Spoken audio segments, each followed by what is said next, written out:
Hello friends, എല്ലാവർക്കും സ്വാഗതം പുതിയ വീഡിയോയിലേക്ക്.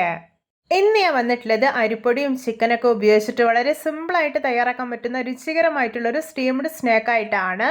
വളരെ സോഫ്റ്റും സ്പൈസിയും ആയിട്ടുള്ള സ്റ്റീംഡ് ചിക്കൻ പത്തിരിയാണ് കേട്ടോ ഇന്നിവിടെ ഉണ്ടാക്കാൻ പോകുന്നത്. വീഡിയോ കണ്ടിട്ട് ഇഷ്ടപ്പെടുവാണെങ്കിൽ ലൈക്ക് ചെയ്യുക, ഷെയർ ചെയ്യുക, കമൻറ്റ് ചെയ്യുക, ചാനൽ സബ്സ്ക്രൈബ് ചെയ്യാനും മറക്കരുതേ. പിന്നെ ഫേസ്ബുക്കിലൂടെയാണ് വീഡിയോ കാണുന്നതെങ്കിൽ പേജ് ഫോളോ കൂടി ചെയ്യണേ. ഒപ്പം നമുക്ക് നേരെ വീഡിയോയിലോട്ട് പോവാം. ഞാനിവിടെ ഒരു കടായി അടുപ്പത്ത് വെച്ചിട്ടുണ്ട്. ഇതിലോട്ട് ഈ ഒരു ഗ്ലാസ്സിൽ 1.5 ഗ്ലാസ് വെള്ളം ഒഴിച്ചു കൊടുക്കാം. ഇനി ഇതിലോട്ട് ആവശ്യത്തിന് ഉപ്പ് ഇട്ട് കൊടുക്കാം. എന്നിട്ടൊന്ന് ഇളക്കി കൊടുക്കാണ്. നന്നായിട്ടൊന്ന് തിളച്ച് വരട്ടെ. ഇപ്പോൾ ഇതാ വെള്ളം വെട്ടി തിളച്ച് വന്നിട്ടുണ്ട്. ഇനി ഇതിലോട്ട് 1.5 ഗ്ലാസ് അരിപ്പൊടി ഇട്ട് കൊടുക്കാം. പിന്നെ ഒരു 1/2 ഗ്ലാസ് മൈദ കൂടെ ഇട്ട് കൊടുക്കുന്നുണ്ട്. എന്നിട്ട് നന്നായിട്ടൊന്ന് വാട്ടിയെടുക്കാം. നമ്മൾ പത്തിരിയൊക്കെ ഉണ്ടാക്കാൻ വേണ്ടി പൊടി വാട്ടിയെടുക്കില്ല, ആ ഒരു പാകത്തിൽ വാട്ടിയെടുത്താൽ മതി. ഇപ്പോൾ ഇത് പാകമായിട്ടുണ്ട്. ഇനി ഫ്ലെയിം ഓഫ് ആക്കാം. എന്നിട്ട് ഇത് ചൂടാറാൻ വേണ്ടി മാറ്റി വെക്കാം. ഇനി ചൂടാക്കി എടുത്തിട്ടുള്ള പാനിലോട്ട് 2 ടേബിൾ സ്പൂൺ ഓയിൽ ഒഴിക്കാം. ഇനി ഇതിലോട്ട് 2 വറ്റൽമുളക് അരിഞ്ഞതും 2 പച്ചമുളക് അരിഞ്ഞതും ഇട്ട് കൊടുക്കാം. എന്നിട്ടൊന്ന് ഫ്രൈ ചെയ്തെടുക്കാം.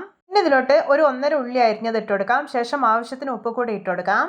പിന്നെ ഇതിലോട്ട് ഒരു ചെറിയ തക്കാളി അരിഞ്ഞത്, ഒരു മീഡിയം സൈസ് ക്യാരറ്റ് ഗ്രേറ്റ് ചെയ്തത് ഇട്ട് കൊടുക്കാം. പിന്നെ ഒരു 1 ടീസ്പൂൺ ഇഞ്ചി വെളുത്തുള്ളി പേസ്റ്റ് കൂടി ചേർക്കുന്നുണ്ട്. എന്നിട്ട് ഇതെല്ലാം കൂടി നന്നായിട്ടൊന്ന് വഴറ്റിയെടുക്കാം. ഇപ്പോൾ ഇതാ വെജിറ്റബിൾസ് എല്ലാം പാകത്തിനൊന്ന് വഴന്ന് കിട്ടിയിട്ടുണ്ട്. ഇനി ഇതിലോട്ട് മസാലപ്പൊടികൾ ചേർക്കാം. 1 ടീസ്പൂൺ മുളക് പൊടി, 1/4 ടീസ്പൂൺ മഞ്ഞൾപ്പൊടി, 1/2 ടീസ്പൂൺ മല്ലിപ്പൊടി, 1/4 ടീസ്പൂൺ ഗരം മസാല, 1/2 ടീസ്പൂൺ കുരുമുളക് പൊടി. ഇതെല്ലാം ചേർത്തിട്ട് നല്ല പോലെ ഒന്ന് ഇളക്കി യോജിപ്പിച്ചെടുക്കാം. ഇനി ഇതിലോട്ട് ചിക്കൻ ചേർത്ത് കൊടുക്കാം. ഞാനിവിടെ ഒരു മീഡിയം സൈസിലുള്ള 3 പീസ് ചിക്കൻ ഒന്ന് വേവിച്ചതിന് ശേഷം മിക്സിയിലിട്ടൊന്ന് ക്രഷ് ചെയ്തെടുത്തിട്ടുള്ളതാണ്. കുറച്ച് കറിവേപ്പിലയും മല്ലിയിലും അരിഞ്ഞത് കൂടി ഇട്ട് കൊടുക്കാം. എന്നിട്ട് നല്ലപോലെ ഇളക്കി യോജിപ്പിച്ചെടുക്കാം. ഇപ്പോഴത്തെ നമ്മുടെ ഫില്ലിംഗ് ഇവിടെ റെഡി ആയിട്ടുണ്ട്. ഇനി ഇതൊന്ന് മാറ്റി വയ്ക്കാം.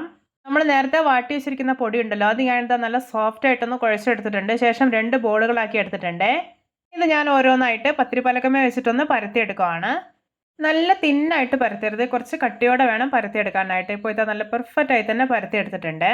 സ്നാക്ക് റെഡിയാക്കി എടുക്കാൻ വേണ്ടിയിട്ട് ഞാനിവിടെ ഒരു സ്റ്റീലിൻ്റെ പ്ലേറ്റ് എടുത്ത് വെച്ചിട്ടുണ്ട്. ഇതിൽ ഞാനൊരു വാഴയില കട്ട് ചെയ്ത് കൂടി വെച്ചിട്ടുണ്ട്. ഇനി ഇതിലോട്ട് പരത്തി വെച്ചിട്ടുള്ള പത്തിരി വെച്ച് കൊടുക്കാം. ഇനി ഇതിൻ്റെ മേലേക്ക് നമ്മൾ റെഡിയാക്കി വെച്ചിരിക്കുന്ന ഫില്ലിംഗ് ഉണ്ടല്ലോ, അത് മുഴുവനായിട്ടും വെച്ച് കൊടുക്കുകയാണ്. എന്നിട്ട് ഇതുപോലെ മറ്റൊരു പത്തിരി കൂടി ഇതിൻ്റെ മേലെ വെച്ചിട്ട് നന്നായിട്ടൊന്ന് കവർ ചെയ്തെടുക്കാം. ഇതിൻ്റെ അരികെല്ലാം ഇതുപോലെ നല്ലപോലെ പ്രസ് ചെയ്ത് കൊടുക്കണേ. ഇനി ഇത് സ്റ്റീം ചെയ്തെടുക്കുകയാണ് വേണ്ടത്. അതിനായിട്ട് ഞാനിവിടെ ഇഡ്ഡലി പാത്രത്തിൽ വെള്ളം ഒഴിച്ച് തിളപ്പിച്ചെടുത്തിട്ടുണ്ട്. ഇതിലേക്ക് ഒരു തട്ട് വെച്ച് കൊടുക്കാം. ശേഷം ഈ ഒരു പ്ലേറ്റ് ഇതിലോട്ട് ഇറക്കി വെച്ച് കൊടുക്കാം. എന്നിട്ട് അടയ്ക്കാം. ഇനി ഇതൊരു ഹൈ ഫ്ലെയിമിൽ വെച്ചിട്ട് 30 മിനിറ്റ് ആണ് സ്റ്റീം ചെയ്തെടുക്കേണ്ടത്. ഇപ്പോഴത്തെ 30 മിനിറ്റ് ആയിട്ടുണ്ട്. തുറന്നു നോക്കുകയാണ്. ഇത് നമ്മുടെ രുചികരമായിട്ടുള്ള സ്റ്റീംഡ് ചിക്കൻ പത്തിരി റെഡി. നോക്കിയേ, കാണുമ്പോൾ തന്നെ കൊതി വരുന്നില്ലേ? കണ്ടോ, നല്ല പെർഫെക്റ്റ് ആയി തന്നെ കുക്കായി കിട്ടിയിട്ടുണ്ട്. ഇതിന്റെ ചൂടൊക്കെ പോയപ്പോൾ ഞാനിതൊരു പ്ലേറ്റിലോട്ട് മാറ്റിയിട്ടുണ്ട്. ഇനി ഇതൊന്ന് മുറിച്ച് നോക്കാം. ഇതിന്റെ പുറമേയൊക്കെ നോക്കി എന്തോരം സോഫ്റ്റ് ആയിട്ടായിരിക്കുന്നത്. ഇതിന്റെ ഉള്ളൊക്കെ കണ്ടോ, നല്ല സ്പൈസിയും ടേസ്റ്റിയും ആണ്. എല്ലാവർക്കും എൻ്റെ variety and tasty steamed chicken pathiri recipe ഇഷ്ടപ്പെട്ടെന്ന് വിചാരിക്കുന്നു. ഇഷ്ടപ്പെട്ട സപ്പോർട്ട് ചെയ്യാൻ മറക്കരുതേ. ഒപ്പം ഇതുപോലെയുള്ള വെറൈറ്റി വീഡിയോകളായി നമുക്ക് വീണ്ടും കണ്ടുമുട്ടാം. Okay, bye bye.